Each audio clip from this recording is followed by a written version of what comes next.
Last week's Democratic debate, viewers and voters got the chance to see 20 candidates over 2 nights vie for the top spot on the Dems ticket for the 2020 presidential election. The back-to-back debates in Miami last Wednesday and Thursday were critical in shaping the trajectories of all candidates who duked it out on live television. Now, were you watching? I watched, but if you follow me on Twitter, you would have seen my tweet. I started it by writing, I just can't. It's summer, it's heated outside, it's heated on the television screen.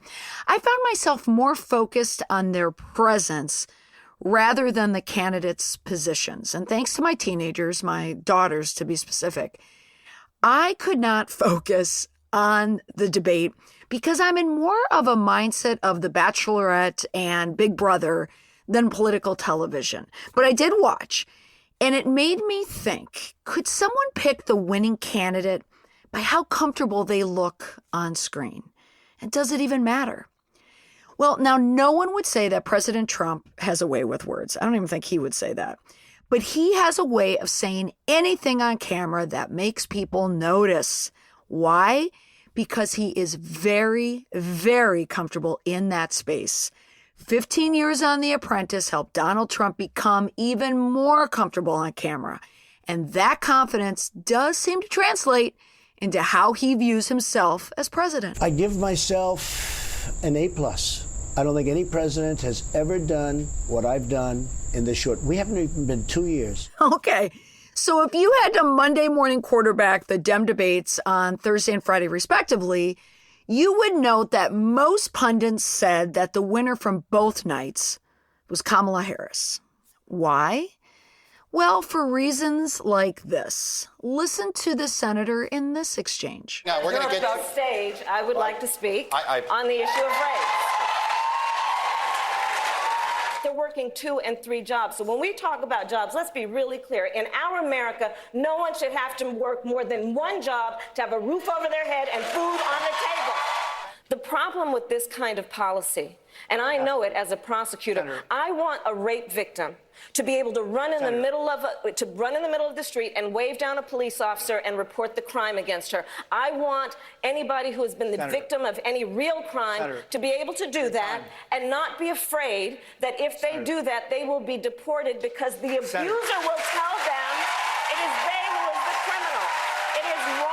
Now, no matter who you deem the winner or the loser from the 2 nights, I think we can all agree. The people who are most comfortable on stage and most comfortable in front of the camera are the ones that pundits or ourselves deem winners. Charisma, being magnetic on camera. These are characteristics of people who can capture a moment. Sure, a good soundbite goes a long way, but if you can't sell it on camera looking comfortable, it doesn't work. For the rest of us, for the rest of America, that's what we call at home, all foam and no beer. We got nothing out of it. And speaking of all foam and no beer, that comment, it didn't work. And for the record, I am from Senator Klobuchar's home state of Minnesota, and I have never, ever uttered that phrase until now. And frankly, I didn't even utter it. I transposed it.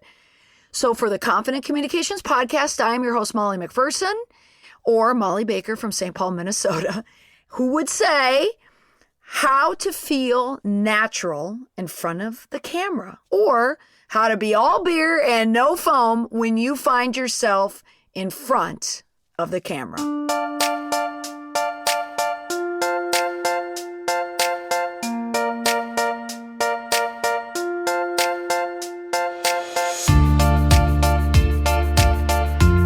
No matter your profession, there are plenty of opportunities to be in front of the camera, and many times you will find yourself in front of it, right? Okay, even though probably felt like everyone on the planet was on the podium last week on stage, but it was only 20 people, and most of the population will never find themselves on a debate stage, much less a presidential one. But could you be in a news interview? Perhaps. How about an interview for your job or a representative of some sort? Would someone ask you to be on camera? That could happen. Maybe you're not a candidate for the President of the United States, but what if you are running for a local office or filming an ad for your business, a television commercial, or creating a video for a special event or for social media? I get asked to go on camera a lot for a lot of the talks that I do, and they almost never give me any prep time whatsoever. I just have to do it. And I find this happens a lot, and I think it may happen to a lot of you as well. And you see, now that I mention it, it turns out there are a lot of reasons why you could find yourself on the camera. I'm sure sitting there listening, you've already come up with some instances. So if you are someone who is not comfortable in this space, this episode will give you simple tips for relaxing and being yourself. How simple? Well, there's 30 of them, but they're all simple. And like I say, they're sticky. You're going to remember them. You don't have to write them down in notes. And you've heard me say this before, that authenticity can help you sell anything. If people know you, if they like you, if they trust you, they will do business with you or they will vote for you. Whatever it is, getting comfortable in front of this medium, television, video, cameras, it can always help you. After you listen to these tips, I know you will feel a lot more chill when you see that red recording light turn on. Now, perhaps you're someone who speaks too quickly or too flat, or you stutter, or you use too many filler words. You don't know what to say when you see that red light go on. We can all use help in this area because no one is perfect on camera. But there are a lot of people who make it look easy. As I mentioned, Senator Kamala Harris, she made it look pretty easy. President Trump, President Obama, Michelle Obama for that matter, Oprah. I just watched a video of Oprah interviewing Michelle, and they both seemed incredibly comfortable on camera. Joe Biden, all people who are comfortable on camera, but not goof-proof, and I'm looking at you, Joe Biden. But that comfort factor is key. And there are times when I am a one-take wonder. No prep, no flubs. The script just pops in my head and comes out of my mouth a second later. But other times, I've choked. I'll sputter. I can't think of what I need to say. You know what? We all do it. For me, practice does make perfect, but I am comfortable on camera. Why? Well, just because I do it a lot. But the benefit of being yourself, now that's another way of saying how to be natural. And that's what this podcast is all about. It will build your know, like, and trust factor. Now, I know some of you might be saying to yourself, well, this does not matter because I will never, ever be on camera. But I think almost every single person I deal with in my work eventually finds themselves on camera for one reason or another. So, how can you be a natural? Here are 30 tips. Let's go.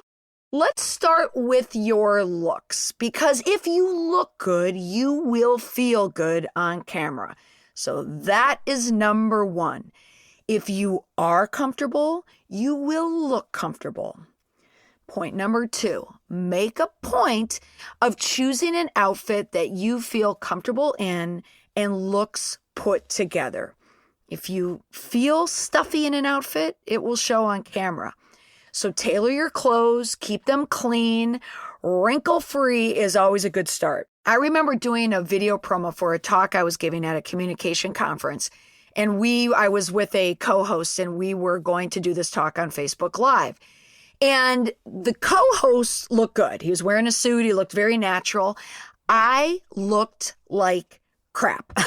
I had on a black blouse, and I had to tuck it in, a too tight skirt, and my hair looked bad. My part looked bad. It's just blech. And you could see it even in the outtakes. It was just kind of a mess. And it all started from the fact that I didn't feel good. I wasn't prepared to do the video at that time. And if you looked at all the outtakes, it shows.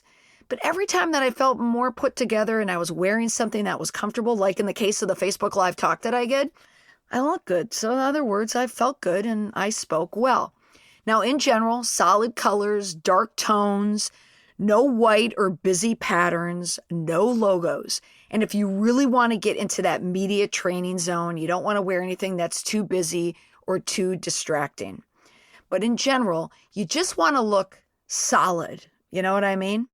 Next tip, wear an outfit that will conceal sweat stains in case the spotlight is a little bright and your nerves make you sweat. One of my favorite scenes from my favorite movie was the flop sweat scene with Albert Brooks. He was on camera and he was quite nervous. So don't be afraid to know that you're going to sweat. So blot your face with blotting paper or use powder to avoid a shine. And guys, you too, this isn't just for females. There is nothing wrong being a male and asking for makeup or some blotting paper. And if you are a sweater, wear one. Put a sweater on or wear a jacket because you don't want the sweat to be seen on camera. Next tip, going back to the powder, ties in with makeup. You don't want to overdo it and you don't want to underdo it either. And guys, that applies to you too. Don't be afraid to use it.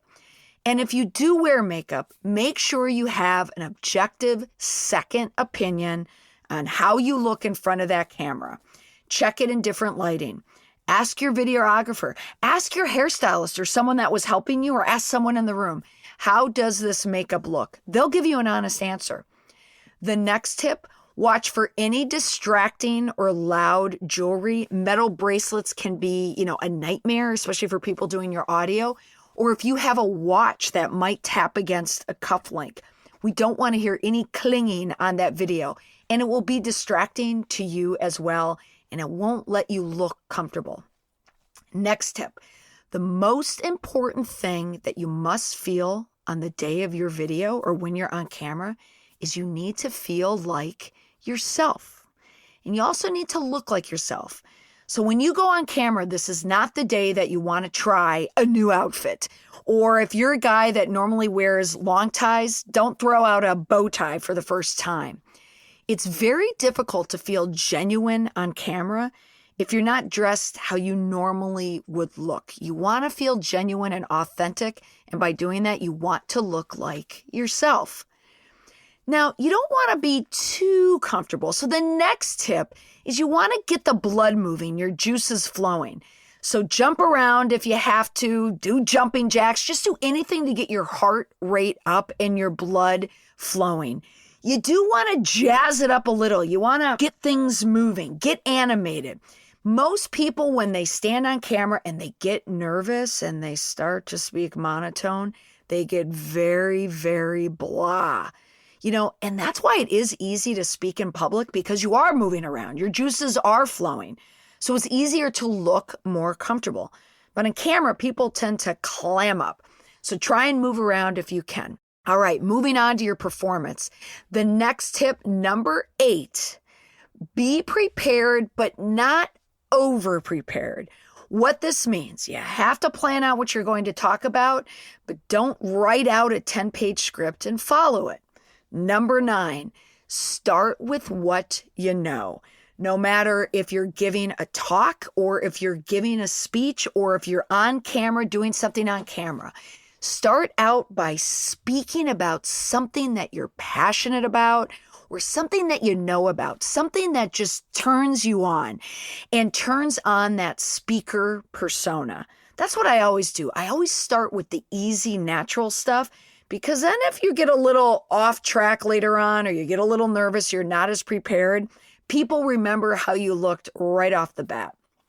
For example, back to the debates. If you watch Beto, when he started speaking, what did he do? He spoke in Spanish. Now, I know. The Spanish, that bombed. But Beto O'Rourke was comfortable enough to speak Spanish for the answer to the first question in the debate. The problem with the Spanish answer wasn't the Spanish. It was that he wasn't answering the question. But he knew he was the only candidate who could pull that off. Next tip, number 10. Where to start prepping to be natural on camera? Well, you start by talking to yourself. I always do this tip when I know that I have to be on camera, or at least someone's given me warning that I am going to be. You can talk to yourself in your car on your way to work. You can do it in the shower. You can do it at home. maybe even out on a walk. I do it with a walk with my dog all the time. I'll pick my topic and that's when I'll start to speak.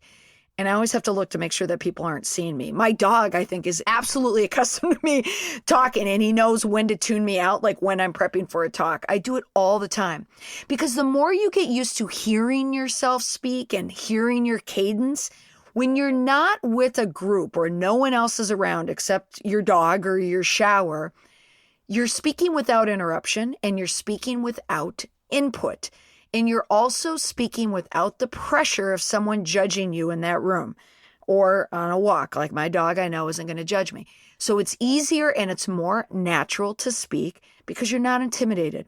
So you are going to be more articulate and you're going to be more likely to use more impressive words and more impressive language because no one is there to judge it. So go ahead and give it a try. Next, number 11, when you first jump in front of the camera, it can be very, very intimidating. So watch your posture. When people get intimidated, they tend to close in and shrink. If you stand up, chin up, and look up, you are going to be more focused on what you're saying. And when you do speak, you want to own every single thing you say. So own it and look confident. Tip number 12, keep in mind when you are on camera, you're on camera the whole time. So make every single moment count. Yes, people can edit it out, but that's a pain. You want to make sure that every word you say, every line you deliver is a good one. And if it's not, then do it again. But you don't want to look bored. You don't want to look like you're not, involved in the film. You want to look 100% every single time. So your first line has to be as excitable as your last line. Next tip, lucky number 13, note the best time of day where you're really on, okay? You could be a morning person, and if that's the case, schedule it first thing in the morning. But if you're better later on in the afternoon, then film it then. But only you know when you're at your best. So schedule it when you can. If you're allowed to, schedule it when you're at your best. Number 14, teleprompter or no teleprompter. Me, I don't like them. Doesn't mean that I haven't used them. In fact, if you look at certain videos of mine, you can absolutely tell when I'm using a teleprompter because I have to follow some specific order. But I don't like it one bit. And sometimes it's just unavoidable. If you're a news anchor, yes, you're going to use a teleprompter. It's expected and there are pros at it. The same thing with notes. If you use notes or a teleprompter, it robs you of that authentic, genuine conversation, natural look. Because think about it. When you're speaking to someone, when you're speaking with notes, you can tell. I can tell on a podcast when someone is reading a script or reading notes, I can hear it. I can hear it in my ears and it kind of puts a little dull on the podcast itself. But when someone doesn't have a note in front of them, like me right now, I'm not looking at my notes at all. You can tell it's a little more authentic. Next tip ties in, number 15. So you should memorize, but you should also speak from the heart. So familiarize yourself with your script, but don't over-memorize it word for word. You're going to sound stiff and you're going to speak in a monotone. Recite from memory if you can. Talking points. Talking points, just like in media training, that's the key to anything. And if you have to memorize in threes. Most people can memorize 3 things. So remember your 3 points, but talk naturally about those 3 points. Next tip, 16, remember to take it slow. People tend to speed up their speech when they are very, very nervous and they talk too fast. So aim to speak a little slower than normal, and then you will be spot on perfect. Now, here's the part that I do recognize, and I do want to spend a little bit more time on it. When it comes to video and being on camera, this idea of the script, what do you do? Now, I have done everything when it comes to a script. I have written everything out. I have put things on note cards. I put things on Post-it notes. I've had people hold up notebooks for me. I've done the teleprompter. But try and divide your script just into little bits and pieces. And again, those 3 Those 3 blurbs, those 3 talking points will help you not struggle when you have to. The next one, and this is a biggie, and most people forget this, smile. I always have to remind myself to do it, so it's okay. We all do it. And no fake smiles, genuine ones. Because if you smile, that's natural, because that's a really, really difficult one to fake. Tip number 18, do not let perfection get in the way of completion. It's important that you just finish what you're doing. If you do it too much and take too many takes, you're never going to get it. So don't go for perfect. You can go off script a bit. It's fine. It will still make sense. But you don't want to stop in the middle of a talk and say, oh, I forgot something. Your audience will never know if you forget something. So just keep speaking. Tip number 19. Be aware of any of the tics that you do have. A lot of people have nervous tics. We all know what they are. So watch video of yourself ahead of time. What are you more inclined to do on camera when you're nervous? Some people might, they'll clear their throat a lot. They might scrunch their eyebrows. I know people that are over blinkers. They might wring their hands. They might, start tapping their feet or shifting back and forth. A lot of people love to use filler words. That is the big tell when it comes to people who are nervous on camera or they don't know what to say. If you catch yourself tensing up or if you have any type of tic, just take a deep breath and relax and just pull yourself out of it.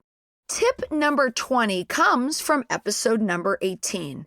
Come to think of it, I should have made this tip 18. Oh, well. It's from my episode, and it is, I think, my top episode is How to Spot a Liar. My second most popular episode, The Secret to Being a Great Speaker, with Gina Raison. She is a TEDx coach, and she gave me one of the best tips ever, and it is such common sense. But ever since I interviewed her for the podcast, I have used it in front of every talk. I've done it every time I go on camera, even before I do a podcast. And I tell every single person I know. I just told my kids to do this before my daughter had to take her driver's test. The last tip I gave her was this: breathe. Breathing will always calm you down. That breath in has this tremendous calming effect on your brain. So it doesn't matter what you're doing. If you're speaking on stage, if you're speaking on camera, or if you're taking your driver's test, just take a deep breath in and keep those breaths in, and that will help you be natural on camera. Tip 21, watch your hands. Take them out of your pocket, because especially on camera, if the camera is not showing your pockets, then you're going to have these slouchy shoulders or shoulders that are going to be up to your ears. Stand up or sit up straight. Use your hands, but don't use them too much, and no pointing. Watch your gestures. You're not on stage when you're on camera. Unless you're being filmed on stage, that's one thing. But if you're speaking on camera, keep in mind that you're usually only being filmed from the waist up in most cases, unless you're walking around. So you can use your hands, but don't rely on them when you're on camera. Next tip, number 22. If you're someone that has to move your legs a lot, like you get the Jimmy legs or you shift back and forth, despite your effort not wanting to do that. A lot of women, when they get complacent or when they get nervous, they'll rock back and forth like they're holding a kid. I think a lot of mothers are wired to do this. You want to make sure that you are standing stable. What I tend to do is I spread my legs out and I get shorter and I distribute my weight right in the middle between my legs, because I don't even want to think about my legs. I want to think about what I'm doing above the waist. Another piece about being on camera is you don't want to sit down. There are many cases where people will sit on video, but if anyone who's ever heard me talk in person or in any of my trainings, they'll hear me say this in almost every single one of them. Do not do an interview. Do not do any type of video while you are sitting down, because I feel that a desk is a barrier. It kind of erodes that trust if you have something in front of you, because it's you, something, and then the camera. You want the only thing between you and the camera is just to be your trust building with the viewer.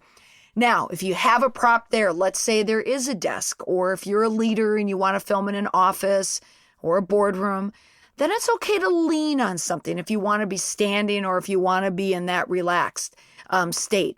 But sitting, there's not a lot of arguments for why you should do a video if you're sitting down, unless it's a video on how to sit, I suppose.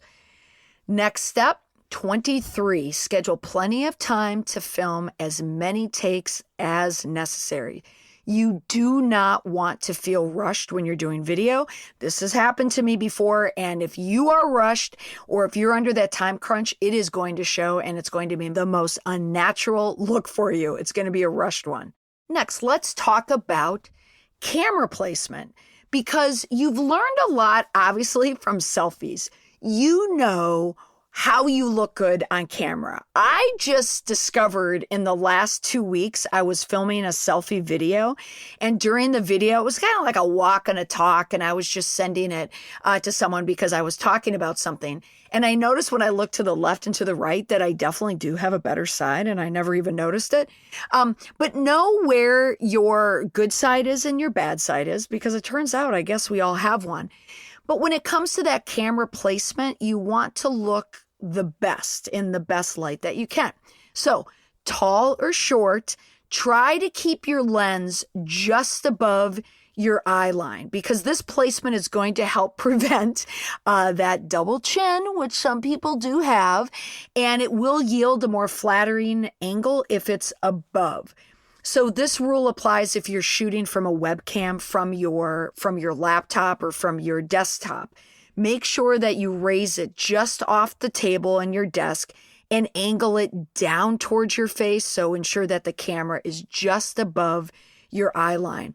And another little pro tip for you is that if you are standing during your video, keep a stool or some type of a step with you. So in case that you can't raise a camera, you don't have anything to put a camera on, put yourself on the step or the stool. The next tip for looking natural on camera, let's talk about lighting. So when you are being lit for a video, what you want to try and do is remove all the harsh shadows from your face that you can, because shadows make you look devious. So consider the environment that you're shooting in. Are you inside? Are you outside? Where are these unwanted shadows located? If you are directly underneath any type of overhead office lighting, like that horrible fluorescent lighting, shut the lights off or open up a window or move out from under the light, because you don't want to have the lights hit you in your eyes and kind of create that raccoon eye effect. If you're using video lights, just make sure that they're placed just in front of the camera, but off to your side. You don't want them directly in your eye line. Slightly above, just like we'd mentioned with the camera, is best for the lighting results. And I'm going to have a link in my show notes for the lighting that I use when I film myself in the office. Now, for those of you who wear glasses, I know that glares with glasses can be a problem. So if you can, use fake lenses if you still want to have the look of someone who's wearing glasses. They just have plastic in there.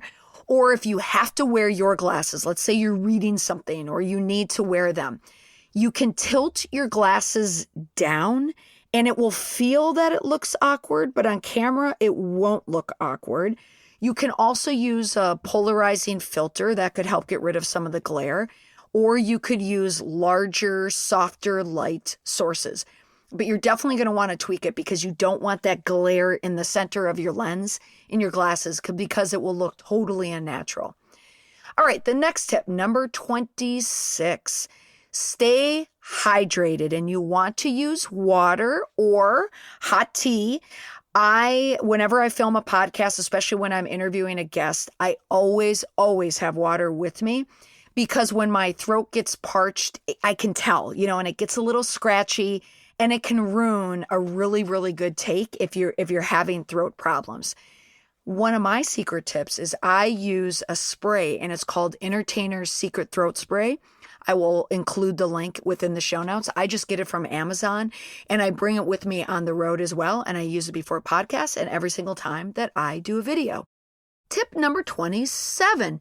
If you can, place a mirror a few feet behind the camera so you can check out your body language and you can kind of get a sense and the vibe for how you're doing. If you look unnatural to yourself, well, then you're going to look unnatural to everyone else. And you could also pretend, if you wanted to, I suppose, that reflection is someone else. So speak to that person in the mirror. And guess what? Here's a hint. That person is not going to judge you. Get it? Because it's you. You're not going to judge yourself. Okay. Now, that is a tip that can be distracting to some people, I suppose. If you have a mirror, you'll be looking back and forth like, who's that? Oh, it's me. But some people, if you think about a mirror, think about like when you're exercising, kind of how you're checking yourself out. You're not checking yourself out to see how great you look. You're checking yourself out to see, how you're holding that weight or, how you look as you're doing some type of exercise. The same applies when you're doing a video. Number 28. If it is necessary for you to move around in your video, you want to do it as naturally as possible. So know where your marks are. So if you're walking across an office, know that, when I come up to this chair, I need to put my hand on that chair and this is where I'm going to stop. Or you can place some type of tape or marker on the floor in front of the camera so you know precisely where you need to go as you're walking in and out of the frame. Tip number 29, and this is a really important one too, is speak with friendly faces in the room. The people that you're most comfortable speaking with are the ones that you're going to be most natural with. For example, I work with an association and one of the camera operators, the videographers, the producers, his name is Stefan. He's in a lot of the video productions that I do. And he's great. I feel super comfortable with him because he always gives me constructive feedback, so I know I can rely on him. And I know he's not too judgmental. He's not saying, wow, you truly suck at this. Because there are times when I've had great video shoots with him and he'll tell me, he's like, that was a great take. And if it's not so good, he'll say, you know what, let's try that one over again. But no matter what he tells me, I'm always comfortable with him. So if I ever have to do a video with them, if I see him, I think, okay, I'm going to be good.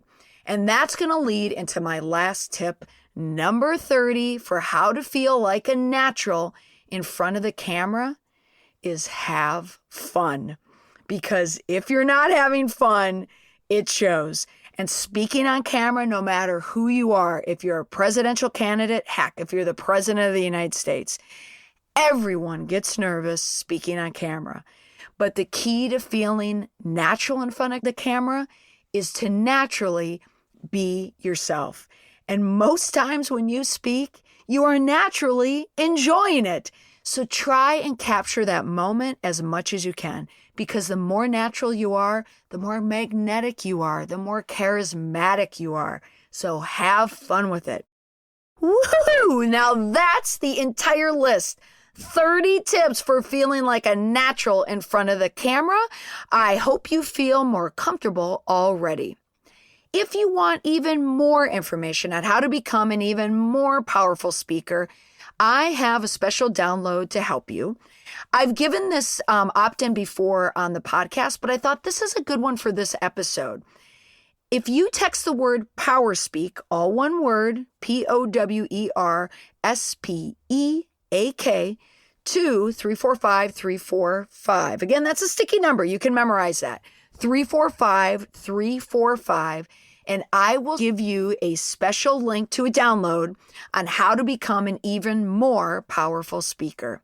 So that's all for this week. Thank you so much for listening to the Confident Communications Podcast. Remember, I want to help you become a modern age communicator, and I want to help you in your business.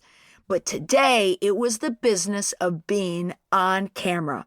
And I hope you are feeling more confident already. So until next week, bye for now.